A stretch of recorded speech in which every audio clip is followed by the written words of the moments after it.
Saudações, professor, saudações, professora. Estamos iniciando o nosso curso de formação de professores em legislação educacional. Por óbvio, começamos o nosso estudo com a Lei de Diretrizes e Bases da Educação. Essa é a nossa aula de número 1, onde vamos falar um pouco sobre a bibliografia que vamos utilizar ao longo do nosso curso. Vamos explicar por que existe uma lei de diretrizes e bases da educação e por quê. Por que estudar uma lei de diretrizes e bases da educação? Por que estudá-la? Então, começamos neste encontro falando da bibliografia.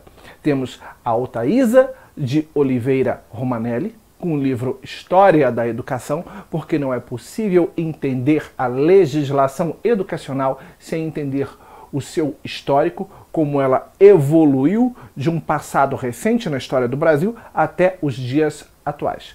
Temos também o Demerval Saviani, que nos oferece uma visão crítica e política da legislação, assim como Bárbara Freytag, outra obra imprescindível para entendermos o processo histórico, político e social da legislação educacional.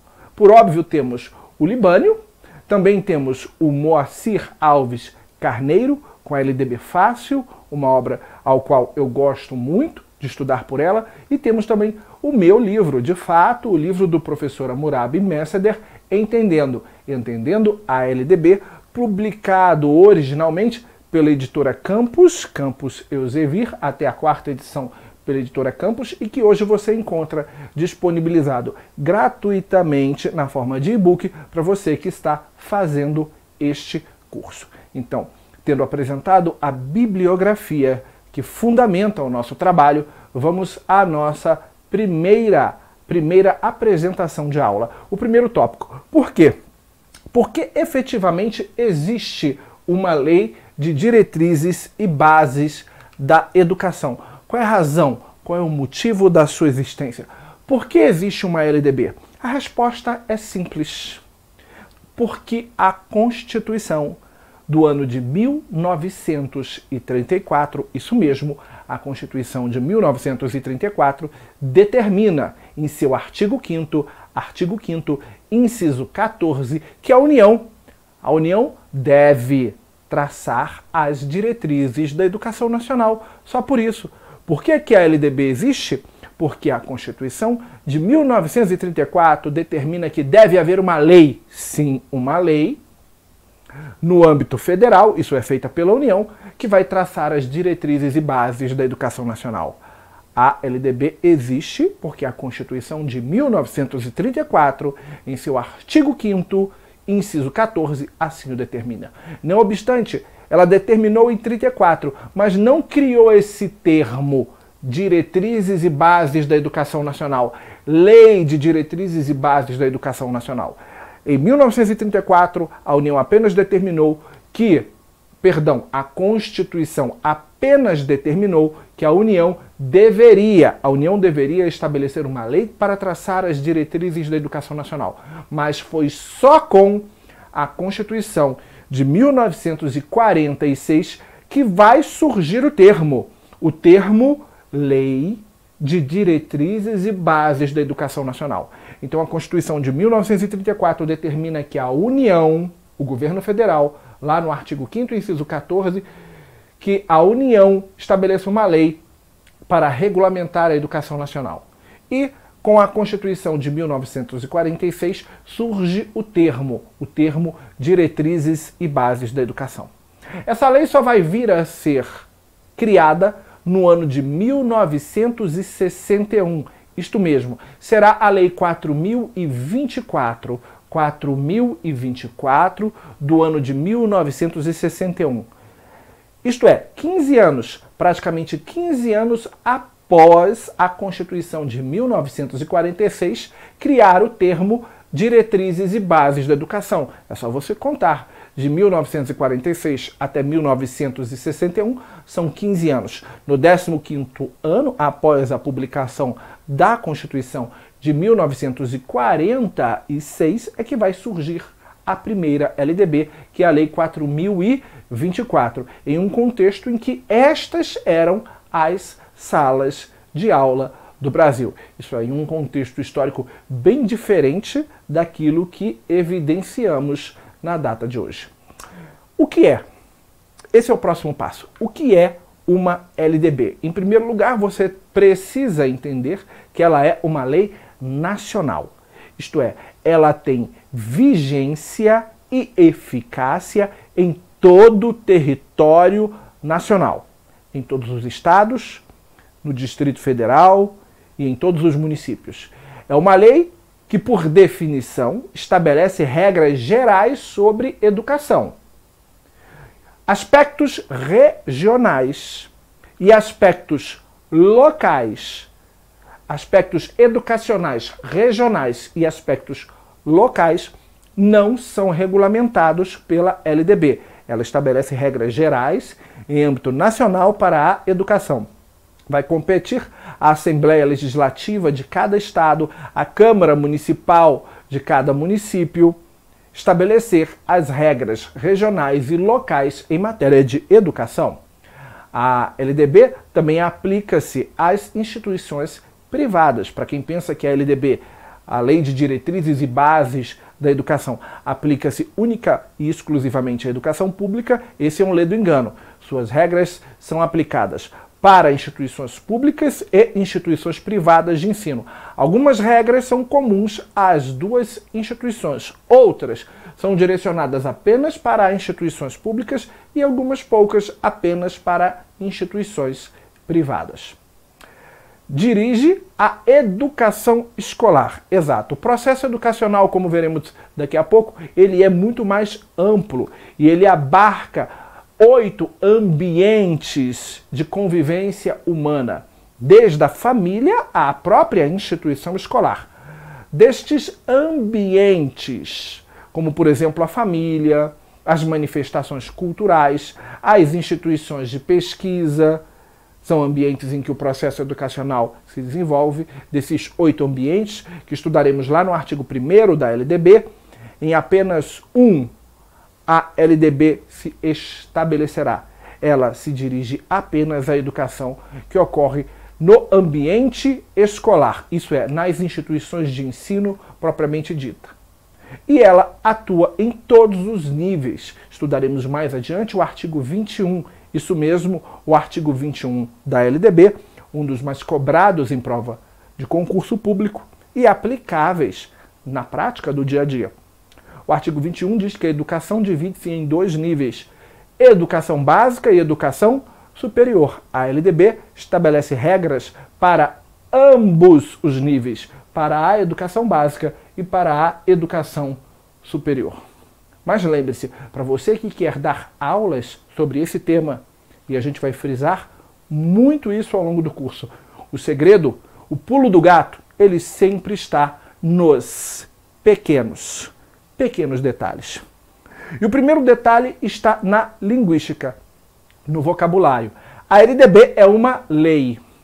Então você tem que entender, quando estuda e principalmente quando ministra uma aula sobre o tema, que ela é dividida em artigos.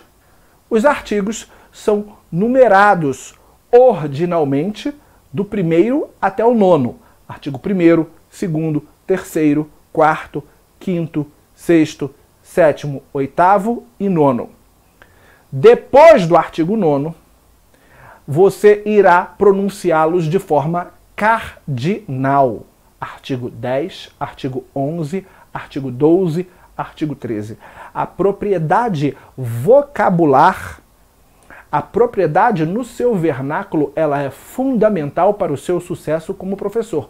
Você não pode chegar numa sala de aula e ler artigo 11º, artigo 12º, artigo 13º e por aí vai. Ou artigo 1, artigo 2, artigo 3. Não, artigo 1º, 2º, 3º até o 9º. Do 10 em diante, artigo 10, artigo 11, artigo 12. Então os artigos são lidos de maneira ordinal do 1º ao 9º e cardinal do 10 em diante. Temos os parágrafos, isto mesmo, os parágrafos que são representados por esse símbolo. que já já eu vou explicar melhor. São, na verdade, dois S's. A letra S superposta à letra S. Os parágrafos, em regra, são continuações dos artigos ou exceções. Também temos os incisos, que são subdivisões ou dos artigos ou dos parágrafos, e são representados através de algarismos romanos. E temos as alíneas. Isto mesmo, alíneas. Não leia letra A, letra B, letra C. Quando estiverem uma subdivisão de um artigo ou de um inciso, as alíneas são subdivisões de artigos e incisos.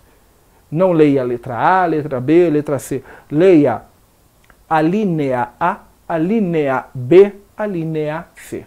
Muito bem, voltando à história dos símbolos que representam o parágrafo, nós temos dois S's superpostos. Eles querem dizer signo sectionis, que é o latim para sinal de seção. Isto mesmo, sinal de uma divisão. Os parágrafos são divisões dos artigos, que implicam complementação do artigo ou a abertura de uma exceção. Por serem dois S's, os S's querem dizer sinal de seção ou sinal de divisão. Então vamos aqui a alguns exemplos de alíneas. O artigo 4º. O artigo 4º é um dos mais cobrados em sede de concurso público e você precisa lembrar disso porque agora você não vai só fazer uma prova, você vai dar aulas desse tema. O artigo 4º informa que o dever do Estado com a educação escolar pública será efetivado mediante a garantia de... Aí temos o inciso 1º, educação básica dos 4 aos 17 anos, e aí ele vai falando lá qual é o segmento da educação que é obrigatório, mas não é isso que me interessa. O que me interessa é que depois do inciso 1º vem a chamada letra A, letra B, letra C. Você não vai dar uma aula e chegar aqui e dizer letra A, pré-escola, letra B, ensino fundamental, letra C, ensino médio. Nunca, jamais. Você vai dizer a linha A, a linha B e a linha C. A propriedade vocabular, ela é fundamental para quem quer ministrar aulas sobre esse tema. E indo para o último tópico desse nosso primeiro vídeo, como estudá-la? Como estudar a LDB? É fato, só existe uma forma de estudar a LDB, e esta forma é uma forma integrada.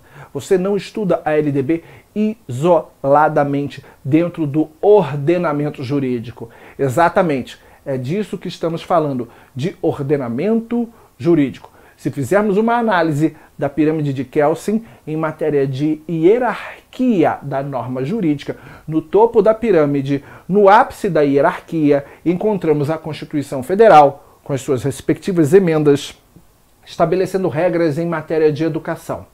Do artigo 205 ao 214, a Constituição Federal estabelece regras gerais em matéria de educação que devem ser estudadas em conjunto com a LDB. Abaixando um pouco mais o nível hierárquico, temos as leis complementares à Constituição. Abaixando um pouco mais, temos as leis ordinárias. A LDB, em específico, é uma lei ordinária. Isso é, uma lei que exige um quórum de maioria simples ou relativa para ser votada e para ser alterada. Em determinado momento vamos ter uma aula que vamos falar dos quórums. Maioria simples para a lei ordinária, maioria qualitativa e as outras maiorias. Como, além da qualitativa, nós teríamos aí a maioria absoluta, que seria o caso das leis complementares, mas não é o caso do nosso primeiro encontro. Abaixo temos os decretos. Oi, deixa eu interromper a tua aula rapidinho. É só para te lembrar que essa coletânea que você está assistindo, ela tem mais de 45 horas de duração. São mais de 200 vídeos só da parte de legislação educacional, sem contar aqui os vídeos da parte de conhecimento conhecimento pedagógico. Mas é preciso que você lembre-se que você deve inscrever-se no canal e ativar as notificações, clicar no sininho, deixar o seu like aqui na videoaula e deixar o seu comentário, que pode ser uma crítica, uma sugestão, uma dúvida, enfim, seu comentário. E para isso é imprescindível que a gente chegue a 1000 likes por vídeo, cada vídeo 1000 likes e 100 comentários. A cada 1000 likes e a cada 100 comentários eu sempre libero o vídeo da sequência da aula posterior. Então é fundamental que você compartilhe esse vídeo com seus amigos professores para que possamos bater essa meta diariamente, para que possamos ter novos vídeos todos os dias. E não esqueça de olhar aqui na descrição do vídeo. Eu sempre deixo links com materiais complementares ou sugestões de apostilas ou outros, como por exemplo simulados, para reforçar o seu estudo. É só isso. Boa aula! E quando estudamos a LDB, encontramos inúmeros decretos que a regulamentam. Temos os decretos simples, que vão pôr em execuibilidade algumas normas já contidas na própria LDB, e portarias e circulares, atos administrativos, por exemplo, ordinatórios, que visam aplicar a norma a casos concretos.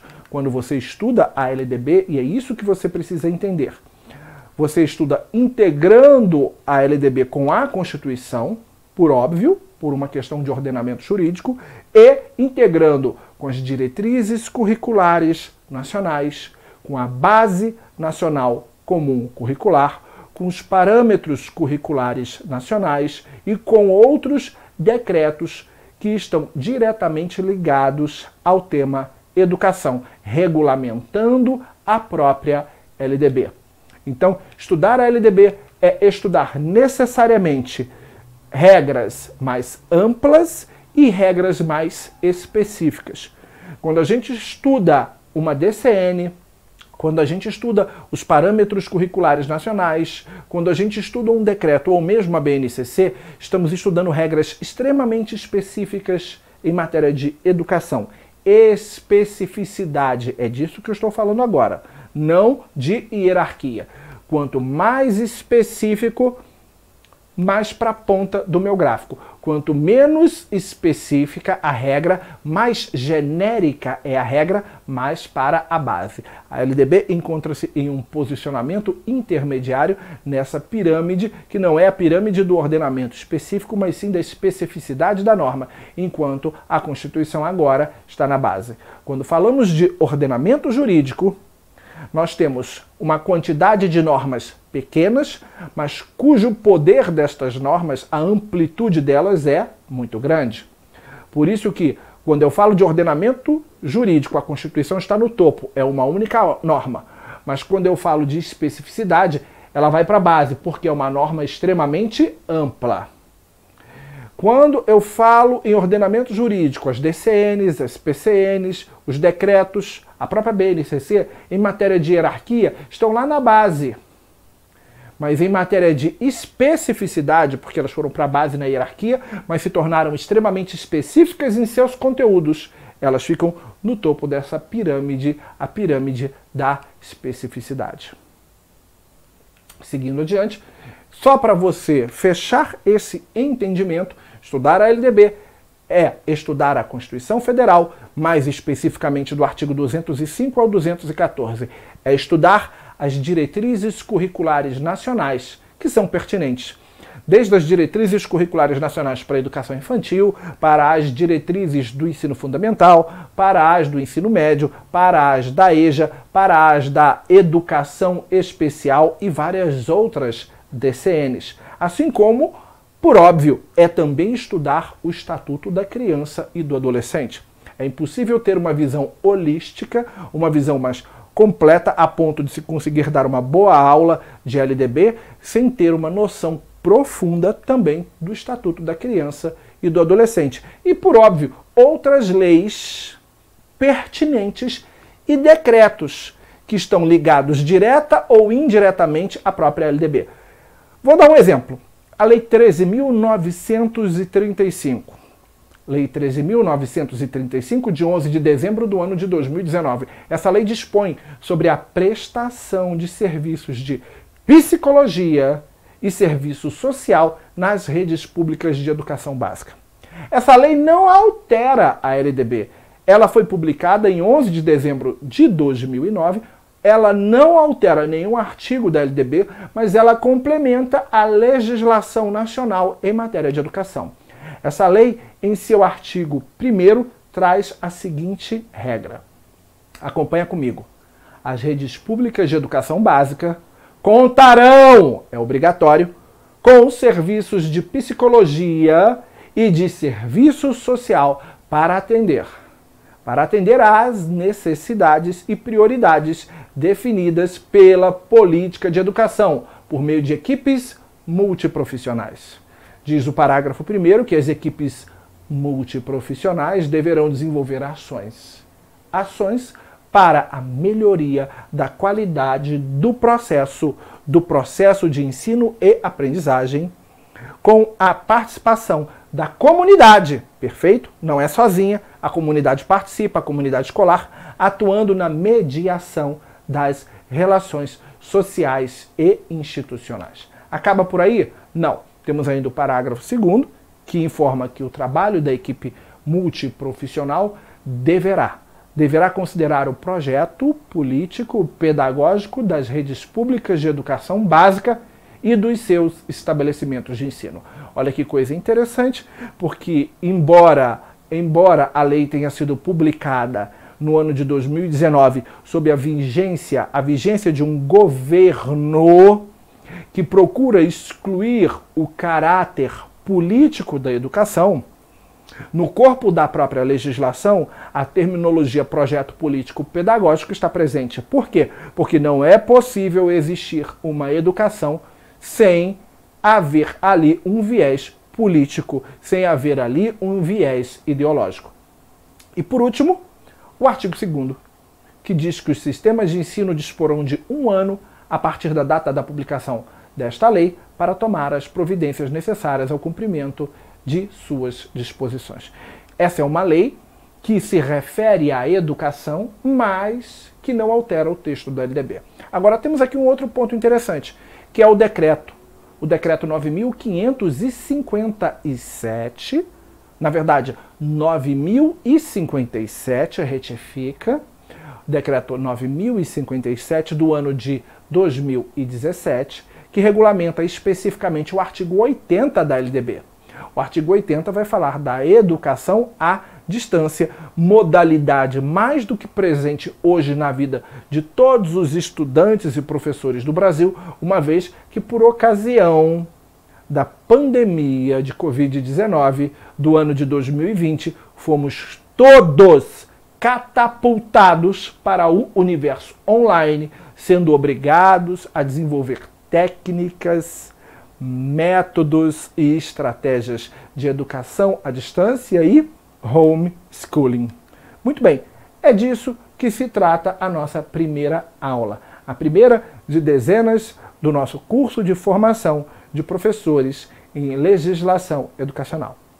Um grande abraço e até a nossa segunda aula.